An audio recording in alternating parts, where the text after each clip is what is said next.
Mr. Bruce is probably going to hate me for doing this, but I need to tell his story real quickly because y'all need to know it.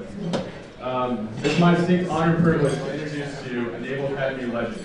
He was born in Arkansas but grew up in Texas and was a standout football player. Although he had offers to play at several Division I programs, he ultimately decided to take his patriotism and passion for football to the Naval Academy. He is one of the most decorated athletes in Naval Academy history and is one of the few Service Academy athletes to play in the NFL. Tonight's speaker completed SEAL training, known as BUDS, in 1998 with the Class 217 and reported to SEAL Team 5 in Coronado, California. He deployed numerous times around the world in support of counterterrorism missions and the global war on terror. Since leaving the Navy, he has transitioned to the business world, where he's founded 2 companies. Additionally, he started Carry the Load, a foundation created to help Americans better honor fallen firefighters, law enforcement, rescue personnel, and military members during the month of May. He currently lives in Dallas, Texas, with his college sweetheart and their children. Ladies and gentlemen, it is my great honor to introduce to you this evening's distinguished speaker, Mr. Clint Bruce. Awesome.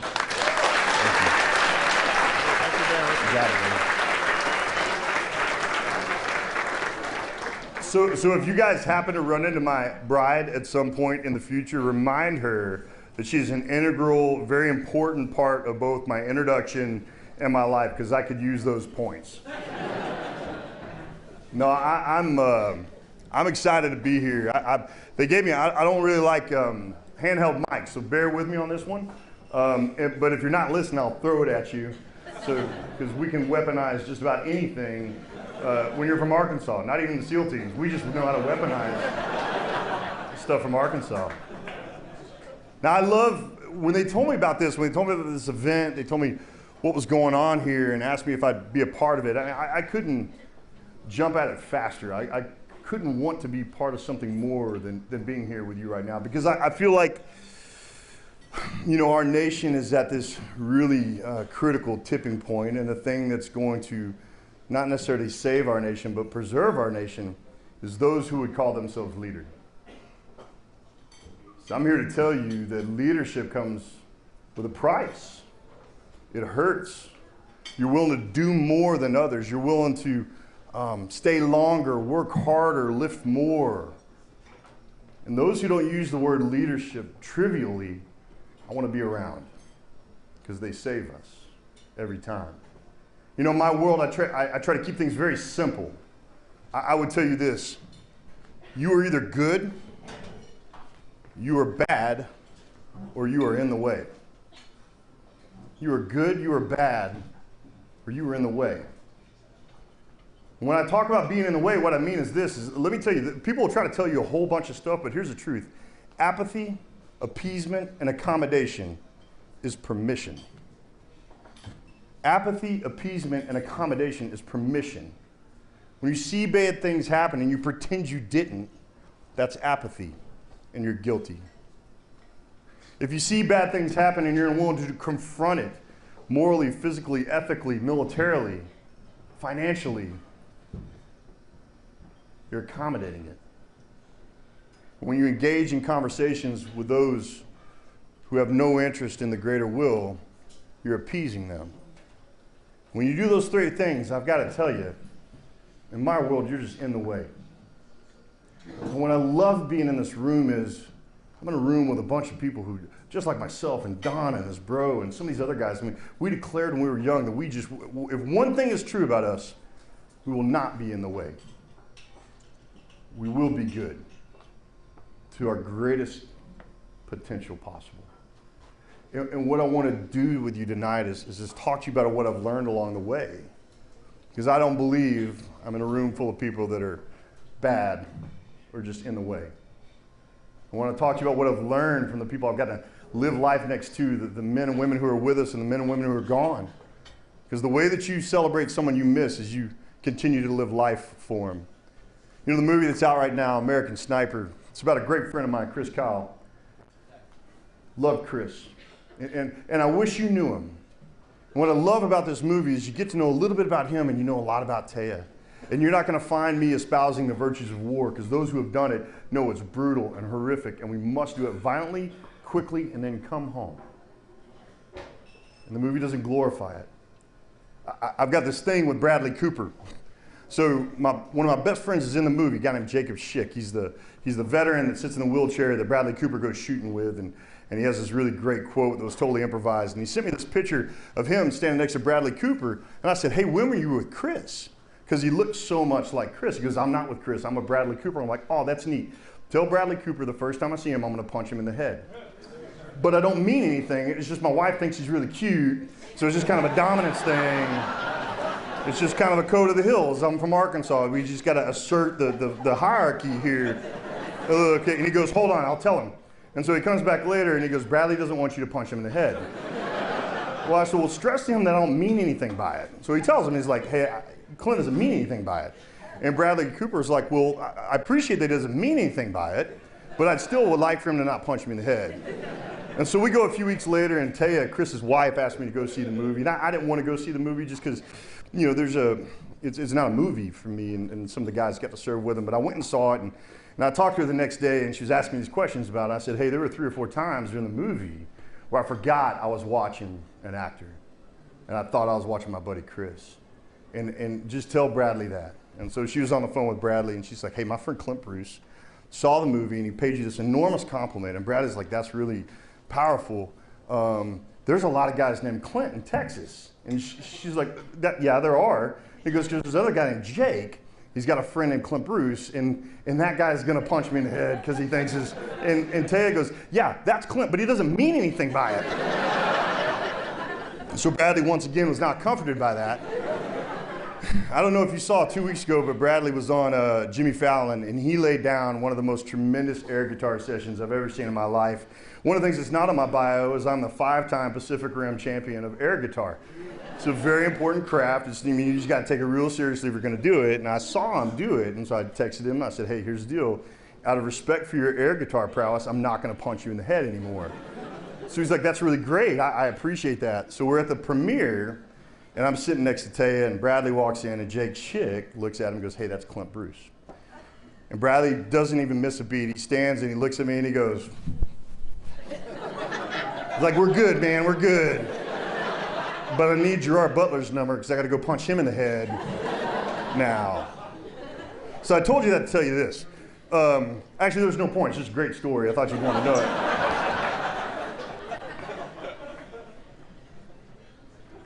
Because the truth of the matter is this. Without knowing you, I know something about you. Without knowing you, I know something about you. You want to be different. You want to lead. You're beginning to understand the cost of that, and it doesn't scare you. You want to learn more. You know, there are people in this room who are tremendously talented. Men I know, men I've watched grow up, who are talented. And then there's guys like me. I'm this achieving average. I'm an achieving average. And I'm going to share this with you because one of the things I know about really high achievers is there's a restlessness in them. There's a part of them that just knows there's something more in the tank and they try to find it. And I would tell you this, I am an achieving average. I'm not an average achiever. I'm an achieving average. I'm not an average achiever. And what I mean by that is if you were to aggregate all of my skills, just grade them all, you would find me to be a high C, a low B, in just about everything except for looks. I'm really good looking. Let's just go ahead and talk about it. I mean, it'd be weird if we don't go ahead and acknowledge that. Y'all are laughing, which is really hurtful. You know, in 8th grade, I was the 5th string fullback, which was, you know, there's only 3 other fullbacks, so that's kind of a mathematical impossibility. I was like, Coach, how am I the 5th string fullback? They're like, we're going to put a guard in before we put you in. I'm like, that's just hurtful. Just make something up. Don't tell me that. But my average just never scared me. It never changed my aim. And candidly, I would tell you that moment of understanding that I needed angles, allies, and advantages to do anything great set me up for the rest of my life. Because the mountain makes all men and women average sometimes. If you're aiming high enough, you are going to be on a mountain that is bigger than you, and you will be found average when measured against it if you're by yourself. But if you have angles, allies, and advantages, You're going to be okay. That's why you're here. You're looking for allies. You're looking for advantages. You're looking for angles. The lessons learned from the graybeards and the men in this room and women in this room that have been there and done that. You're seeking that out. You're looking for angles and advantages.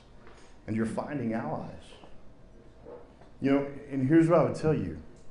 In my experience, I find there to be 5 habits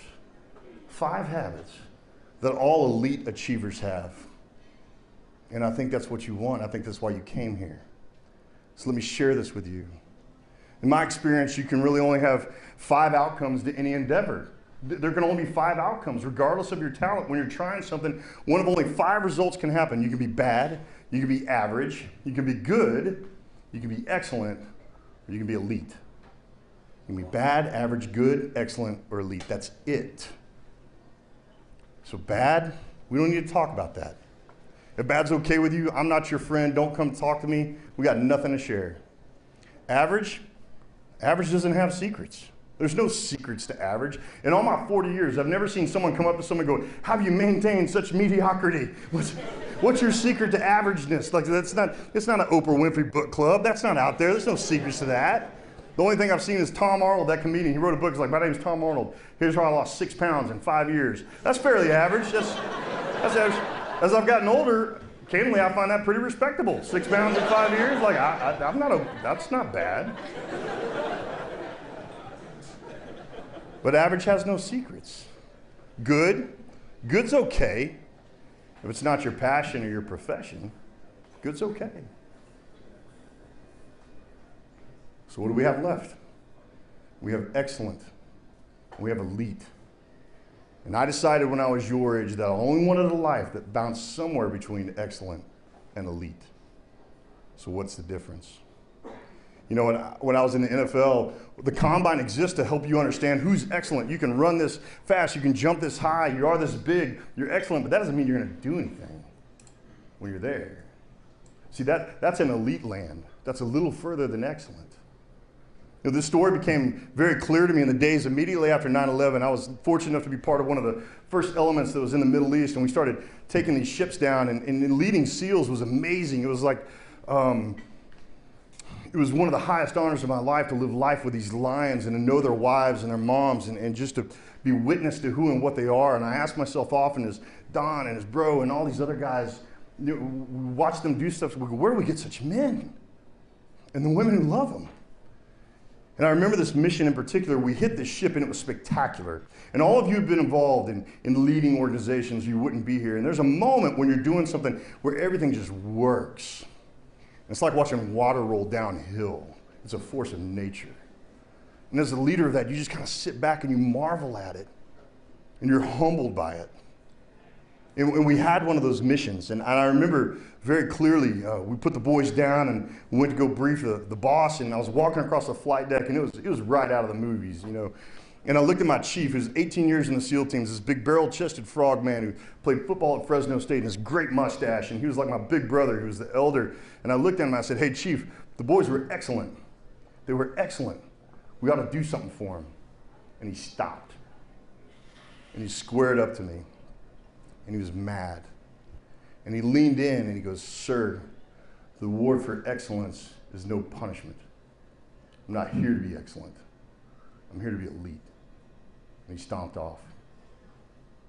Sir, the reward for excellence is no punishment. I'm not here to be excellent. I'm here to be elite. And he stomped off. And in that moment, I thought 2 things. First, I'm so scared of that guy. My gosh. I was scared of him before then, but after that, I didn't even want to make eye contact. I was like, I'm going to get some coffee. If you'd like coffee, perhaps I'll bring you coffee, and if you like that coffee, then I'll go get coffee. But only if you want me to get coffee, if you like your coffee. Even if you don't like your coffee, I'll still just get coffee if you would. I was scared of him. Secondly was this. I get it. I get it. See, we need all kinds of people in this nation. But we need this sect, this cross-section that defies race, creed, color, ethnicity, preference, that is not okay with just excellence. And wants to find this mythical ridgeline called elite. Excellence is quantifiable. It's measurable. You can measure it. But elite is just this mythical ridgeline that is just a little further than where you are right now. So as this achieving average who has managed to kind of stumble into these things, I have this kind of Forrest Gumpian life. It's fantastic. I just put my head down and I try real hard. And I put my head down, I'm at the Naval Academy. I'm like, man, this place is hard, but Summer Whites make all men look good. And I put my head down and I try real hard, and I'm married and she's hot, and that's fantastic. Because I'm not, and we all know that. And I put my head down and I try real hard, and I'm in the SEAL teams. I put my head down and I put my head down and I go. When I became a daddy, when I became a leader of men in the private sector, I began to slow down, and I said, hey, what are these 5 things that are there when I'm dealing with people that understand the difference between excellent and elite and are elite achievers? What are these 5 things that are always there when you're dealing with elite achievers? And for tonight, I'll tell you that there's 6. And you've already crossed one line, and I want you to know what that is. Leaders choose. They choose to be leaders. There's no accidental leader. They choose it. They pursue it. They recognize it, not for personal glory, but for a purpose that beyond themselves. And beyond that, there's 5 other habits that they all have. And what I want to do tonight for the next few minutes is I want to tell you what those 5 are. And when I do, a few things are going to happen. One, it's going to be encouraging. You're going to say, hey, it's going to be affirming. Like, I do that. That's great. I'm going to keep doing that more. Secondly, it's going to be educational. You're going to be like, I didn't know what to call that. I didn't know how to put that target on the wall. And the third thing is it'll be convicting. Because you know you're not doing this enough. Every time I give this, it's convicting for me. But you deserve the best of me, so I'll get better.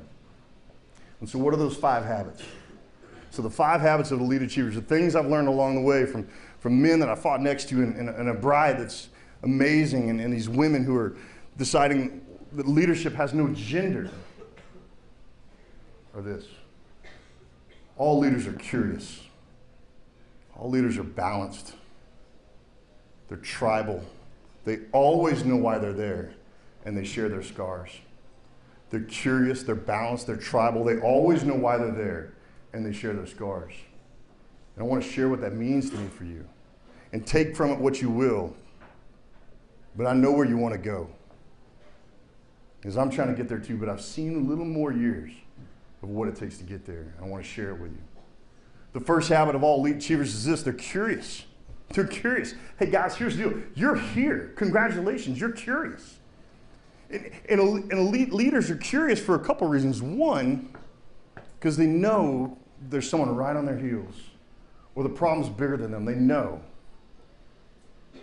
When you do what we do in the military and the special operations, and I'm not the guy that thinks, I've been an entrepreneur for 10 years, it's as hard as anything I did in the military.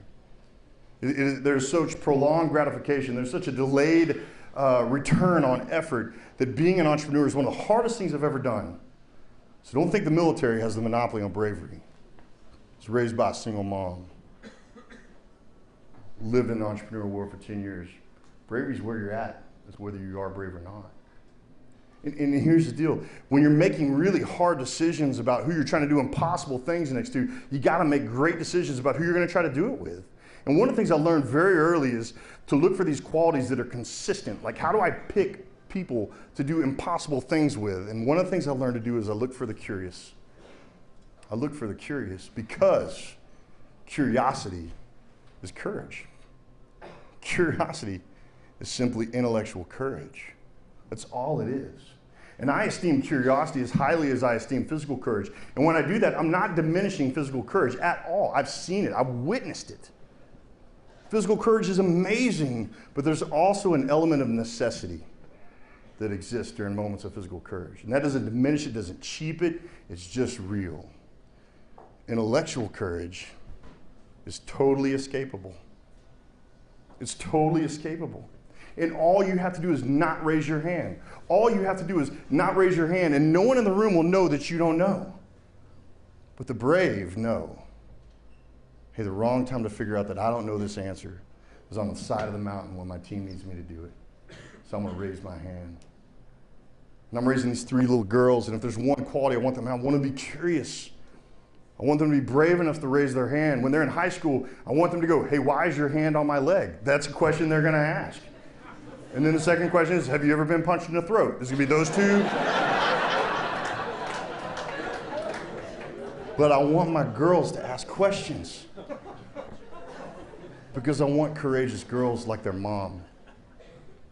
You know, in the special operations community, you can't give a presentation without the young guys, hey, sir, what does that mean? Hey, why are we doing that?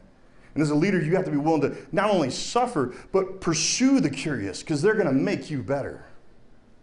No plan is better than a second, third, fourth edit. We must try to do hard things with courageous people. And I would tell you the consistent quality of the courageous people I know is they're curious. The second habit is this. If there's one gift I could give you because you're young, it's the gift of balance.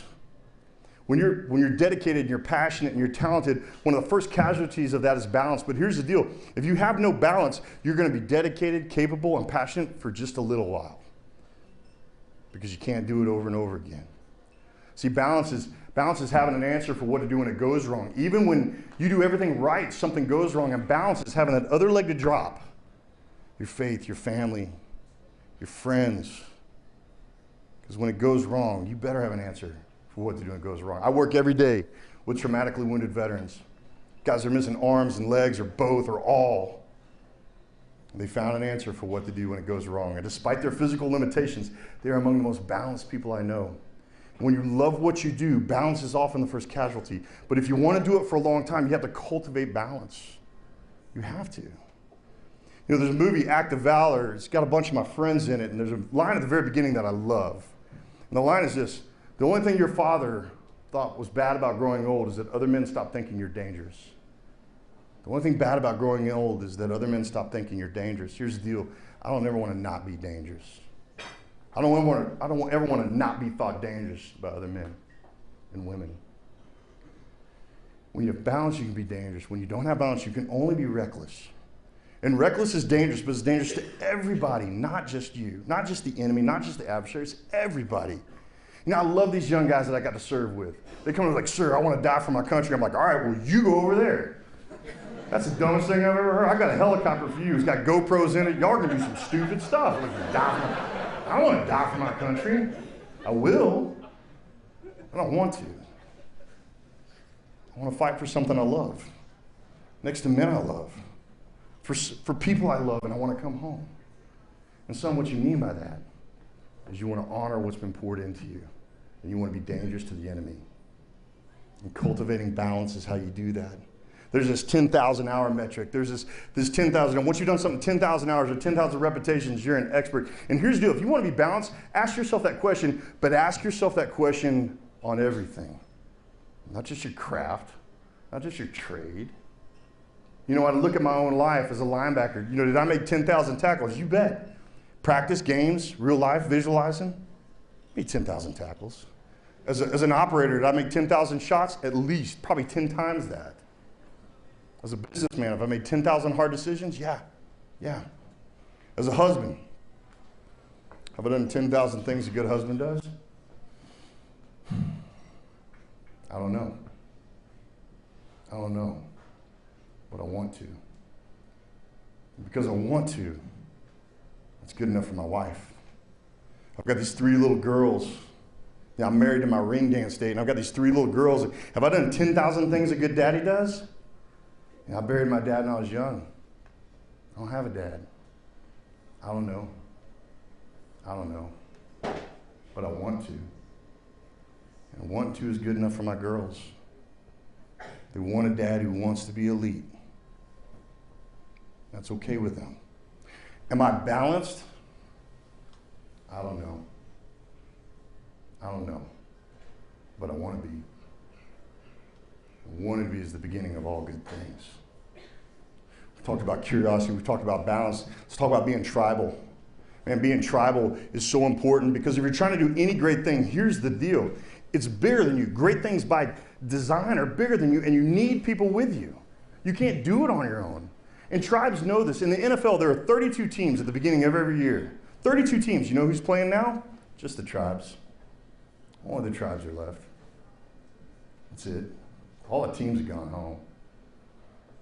Teams are a collection of massively talented people who can't get on the same page about why they're there. But tribes know why they're there. And tribes beat teams every day. There's a great book, Starfish and the Spider, and it talks about, how are the Spanish able to destroy the Incas and the Aztecs in less than 2 years, but they never beat the Apache. It's because the Apache were an idea. We see this in Thermopylae. We talk about, Persia's 10,000 immortals. There wasn't 10,000 guys that couldn't die. There's just always someone willing to step up. It is so defeating to not be able to exhaust your enemy. And tribes learn how to do that. Everybody knows Marcus. Marcus is a great guy. Everything you think about him, he's 10 times better. And his brother Morgan is as well. And here's the deal. Marcus would rather you not know him. He would love for you to not know who he is. Because how you know him is through Lone Survivor. Marcus doesn't want you to know him. He'd rather be with Axe or Danny or Murph, Christensen. That's who he'd rather be with. And when Marcus woke up on the side of that mountain and he realized he was alone, he knew it's all wrong. 2 is 1, 1 is none. If I'm by myself, everything's gone wrong. So let me get to where my people are, because I'm tribal. Balance, curious, tribalism. These next 2 are very personal, and they're this. All elites know why they're there. They waste no motion. They may be wrong, but they are convicted. T.E. Lawrence of Arabia once said, an opinion can be argued with, but a conviction is best shot. What that means is opinion costs nothing. Opinions cost nothing. Conviction could cost a whole lot. And I want to be around those who are willing to give a whole lot for what they believe in. Knowing why you're there is the secret to doing any great thing. Because the whats are many and they'll take you down. The whats are it's too early, it's too late, it hurts too much, it costs too much. These are whats, and they're real. And it's stupid to pretend that they're not. But your why can be bigger. And if it is, you'll make it. When I went through Buds, there was 262 guys that started. 260 guys started Buds when I started. And then when we got done, there was only 12 of us left. 260 that started, and 12 of us left. And there was 11, Olympic caliber athletes, and then this guy. Because remember, we just talked about, I'm not extraordinarily talented. I'm just a try-hard kid. And I never thought about it when I was trying to do those things, but now that I'm older, and I've got these men that work with me, and I'm responsible for their families, and I've got these 3 little girls that I keep talking about, I try to slow down and understand, why was I one of the 12? Why? And I figured it out, and I'll share it with you tonight. There's 2 reasons. The first is, I was lucky. I was lucky. Now, listen, here's the deal, I get it. Luck is the marriage of hard work and circumstance and opportunity, it is. It's also luck. It's just luck, man. I was born a certain place, I was loved a certain way, I was led a certain way, I was given certain opportunities. I didn't get hurt, I was lucky. How many of you weren't born in the United States of America? We're lucky, aren't we? Our downfall will be forgetting it. I had no responsibility for being born in America. I was lucky. And there are other great nations in the world. I just know that we are first among them when it comes to luck. And knowing that you're lucky doesn't diminish your achievements. It doesn't diminish your accomplishments. It doesn't do anything. It just makes you want to be lucky again. You look at your luck and you try to re-engineer it. Because here's the deal. You know you want to be lucky again. You don't feel entitled. You're hungry. And that's important. The second reason I made it was this. I never forgot why I was there. Not once. I never forgot why I was there. So it didn't matter what I had to do that day. I knew why I was there. I would walk in the morning like, you're going to run 8 miles a day. And I'd raise my hand. I'm sorry. I think you just said 8 miles. I'll give you guys a second to figure that. I don't like running. I know you look at me like, that man is a gazelle. He can run for miles. It's not true. I don't like running. I have a lot of issues with running. Anybody here run marathons? Don't raise your hand because I'm about to make fun of you. Here's the deal. Don't run marathons. If you're a historian, you know this. The Greeks won. Guy ran 26.2 miles. Looked at the king, said, we won, we won, we won. You know what he did then? He died. I don't think we need to model that type of behavior. I think it's irresponsible. Get a bike, ride a horse, get a Segway, just lean forward. I can do that. Not running a marathon. All right. That's what I have to do because I know why I'm here. That's what I have to do because I know why I'm here. The next day, you're going to swim 8 miles. Where? In the ocean? Well, there's sharks in the ocean. Yeah? Well, if you're a shark, who do you eat?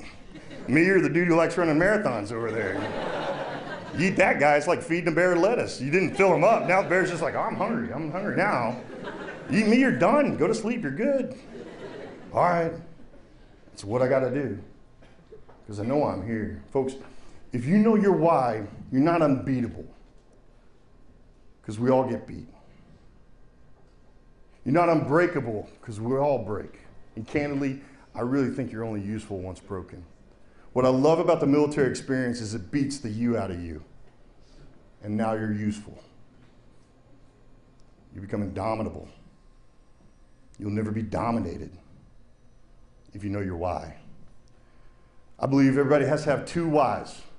I believe you have to have a high why, which is what they say about you when you're gone. It's the purpose for your existence. And here's the deal. The stats on death are pretty convincing. 1 of 1. We're all going to go. It's just the story's the only thing that's different. And when you go, they're going to say something about you. And what is that? And your big why is why you do what you do. It's why you use your time the way you use your time. Man, the gift is having great answers to those 2 things. And I'm going to share my whys with you for a couple reasons. 1, because I want you to know what I'm talking about. And 2, because I have this habit. I publish my plans in front of people that will put it on me when I fail. There's some of you I know, some of you don't know, some of you I've known for a long time. There's men in this room that I've been fortunate enough to be a part of their lives for the last few years, and there's men in this room I've known for decades. And when I tell them who I want to be, these men will fall. They'll come up behind me and say, hey man, that thing I just saw you do, that's not the kind of guy you said you'd be. Be better. I need that. So my high why is this. I've talked about them a little bit today. I got 3 little girls. Maddie Grace, Lily Claire, Sutton Rose. Maddie was born while I was overseas. I came home, this little 7-month-old girl. It's changed my life like that. My high why? It's simple. All I want to be is the kind of guy I want my girls to marry someday. I just want to be the kind of man my girls want to marry someday. That's it. What I do, who I do it for, who I do it with. If my girls come home with a man like me, I better be okay with it because that's what I showed them. And that man's going to be purposeful, passionate, protective, and a provider. And if he's not those 4 things, I'm not going to have to scare him away because my girls aren't going to want him. And if he does those 4 things, I'm still going to scare him away because it's my girls. I mean, let's just be honest. It's going to be like that scene in Bad Boys 2. Y'all watch on YouTube. You know what I'm talking about. It's like, just watch it. This is what it's going to be like. I'm being filmed, so I can't do the whole scene right now. But you have to earn that. You're like, we got to I have a pit in my backyard. It's like 2 men enter, 1 man leave. If you die, you can't date her. If we stalemate, then we'll talk about it. And if you beat me up, man, what am I going to say? Go have fun. Be home by 10. You know? But I just want to be the kind of man my girls want to marry someday. Man, you have no idea how many whats have flown away because I know my why. It's my high why, my big why. Why do I do what I do? Hey, listen, I love protecting leaders and hiring heroes. Like here, I'm here to protect leaders. Whether you think you're a leader or not, here's the deal. I'm here to protect you from being a lesser version of yourself than you should be. Man, that's why I'm here. That's why I left my girls at home so I could come up here and go, guys, do not be lesser versions of yourself than you should be. And I get to hire veterans to do it all. Now, I've buried a lot of my friends, and I miss them. But I have no bad days. Only hard ones, because I know why I'm here. The 5th habit is this.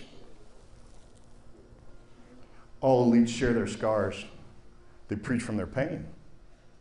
They're so concerned and so interested in getting where they said they'd go that they're willing to look foolish in front of people who they want to think they're great in front of because they know that's what it takes to get there. If you don't share your scars with other people, here's the deal, folks. You might get where you said you want to go, but you'll get there slower and it'll cost you more. And it won't be as sweet when you get there.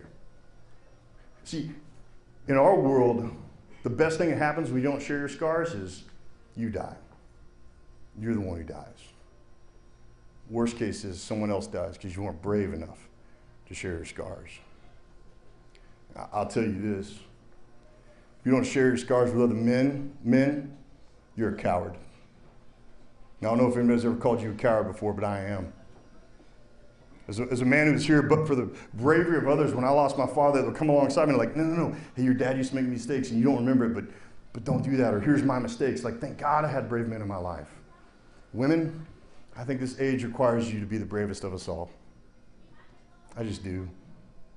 You know, when I went to Katrina and pulled a bunch of people out, I saw very few brave men and many brave women. We came alongside and found women whose shoulders have been rubbed raw because for 2 days all they did was shuffle one kid from one shoulder to the other so they'd never get wet. It's brave. Afghanistan, Iraq, Africa, the bravery of women changes a people. My wife's got a story. And she doesn't want to share it. She doesn't want to share the scar with my girls, but she will because she's brave. I've got this shirt that says, I beat anorexia, because I did. Look at me. I won. Think about it. It'll hit in later. Don't. What it actually is an inside joke between my wife and I. So my bride, who's my ring dance date, I've been with her for 19 years, or she's been with me for 19 years. We've been married for 17. When I met her, she was struggling with anorexia because the world was trying to tell her she had to be like this to be beautiful. And for a season, she bought it, just like we all do. Just like we all do. That's why we run with the tribe, so the tribe can tell us when we're wrong. And that's when she was struggling. She was struggling with anorexia. And the shirt, I beat anorexia, is really my code to her because she says I helped her beat it. And the story is this. We were on our second date. I met her on the first date, second date, and I was smitten. I was in love. And so I took her to Olive Garden, which is a big deal for me. Normally we go to Sonic, we go to, whatever. I'm from the South. Sonic's a good deal, man. It's a good place. We were at the Olive Garden, and it wasn't even all you can eat bread night. It was like I was gonna have to pay for everything. And I remember she's sitting there and she's picking at this grilled chicken Caesar salad, and my inner dialogue, which those who know me know that my inner dialogue usually loses. But my inner dialogue was saying, don't say anything, don't say anything, don't say anything. And finally I just did it. I just looked at her, I said, listen, here's the deal. I really like you.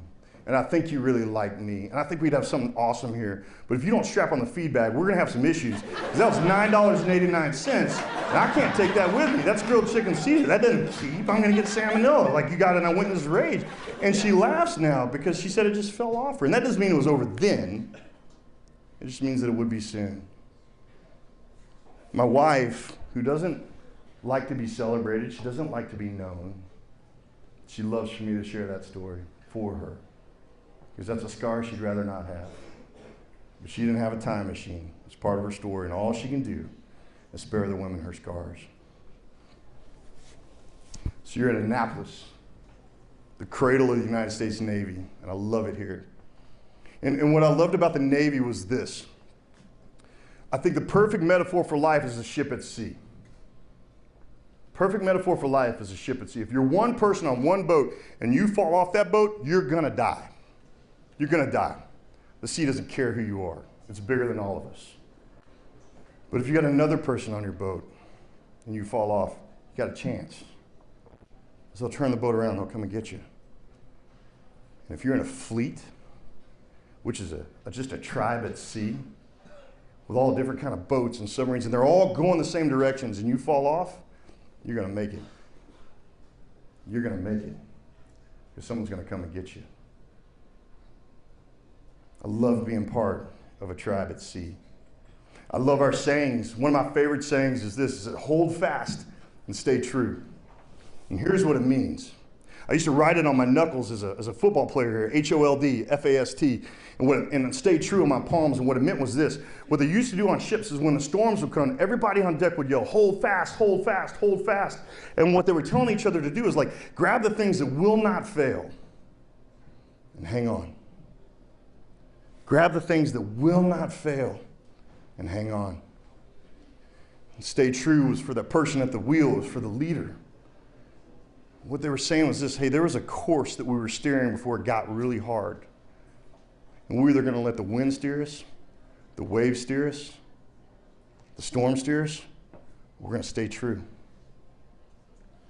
Stay true. I don't know much, people. But what I've shared with you tonight is what I've held fast to, what I stay true to. And it has served me well. And I hope it will you. Tonight, tomorrow, the next day, you're going to have an opportunity to be one of 5 things. I would challenge you and encourage you to be elite. Be elite, be elite, be elite. Hold fast. Stay true. Thanks for letting me spend time with you. Thank you.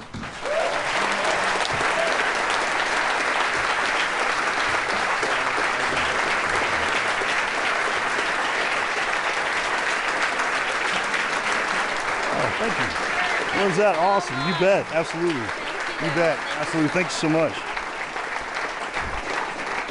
After the World Annual Leadership Conference, we'd like to present you with a small token of our appreciation. Is it a plaque? Will you hold this while because I'll break it if I don't. Oh, that's awesome.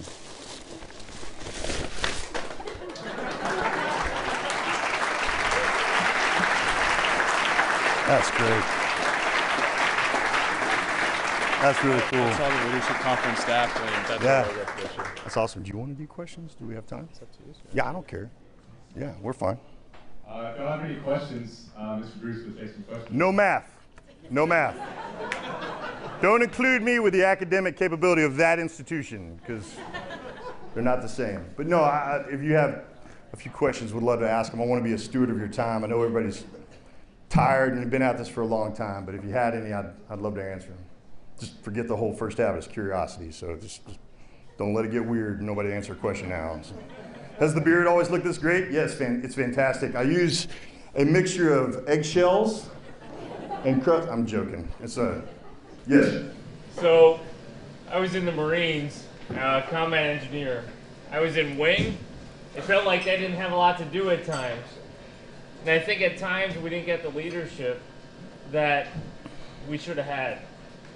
And my question to you is, when you know that you can go further, but you're not even being told that you can, you're not being given any reason to try, what do you do to push through that and basically be your own inspiration? So here's what I tell you. There's near, far, and long targets, right? That's one of the things we know.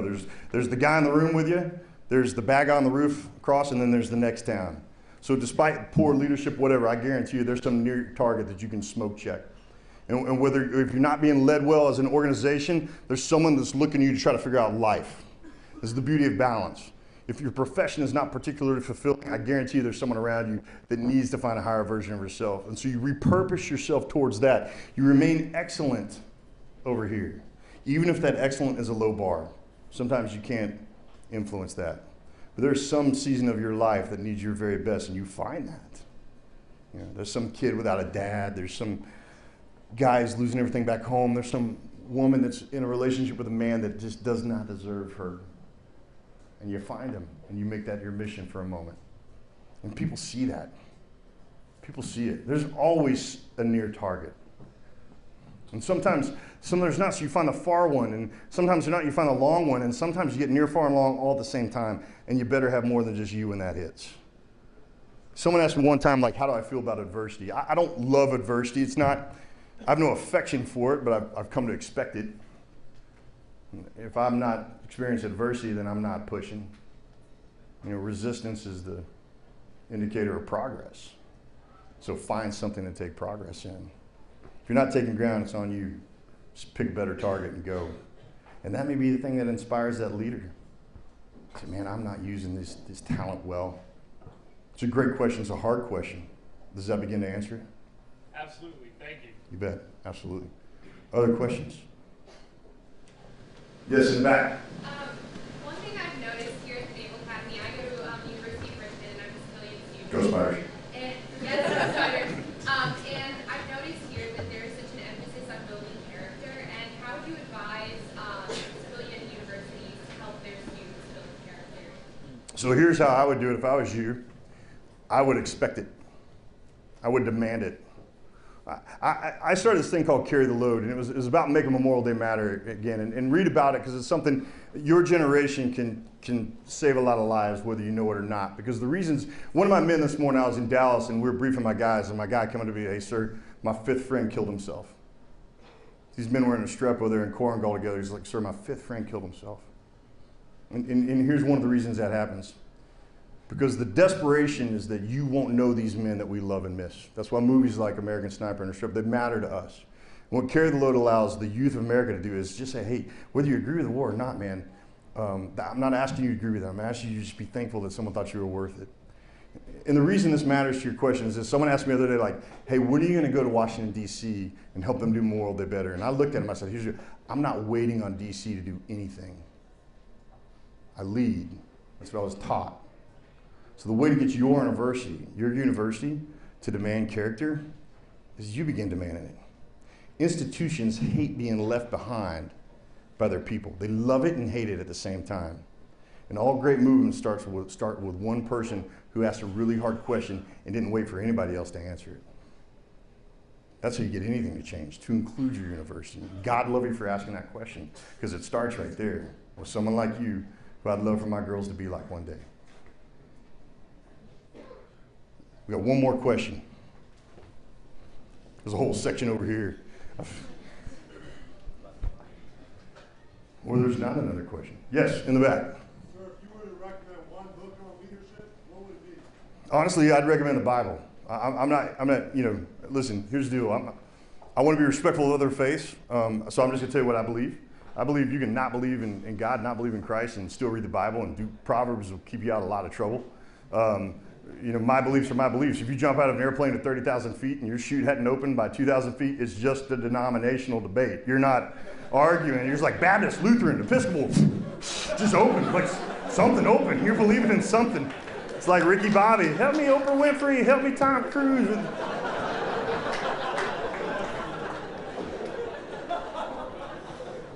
There's a fantastic amount of wisdom. If you just look at that book simply as a historical book, there's incredible wisdom there.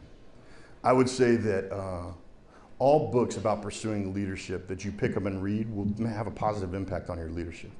I tend to look at autobiographies and biographies more than I look at leadership manuals, simply because there's more scars in those. There's a buddy of mine named Adam Brown. There's a book called Fearless. It's about Adam Brown.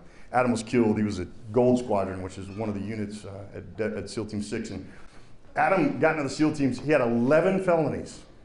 11 felonies. And he had one of his eyes shot out by a ammunition. He crushed his hand. There's scars that you can learn from a man's life like that. Every May I get to walk with his wife and his son and his daughter. And they tell me stories about their dad, and I tell them stories about him they haven't heard yet. You read a book about another person's life, and you'll learn something from it. And I'm not saying these leadership books aren't great. They're great. But go where the scars are, for there are great stories there. Listen, folks, it's been a long day. And I want to thank you for your time and your interest and your silence and your attention. And I'll leave you with this.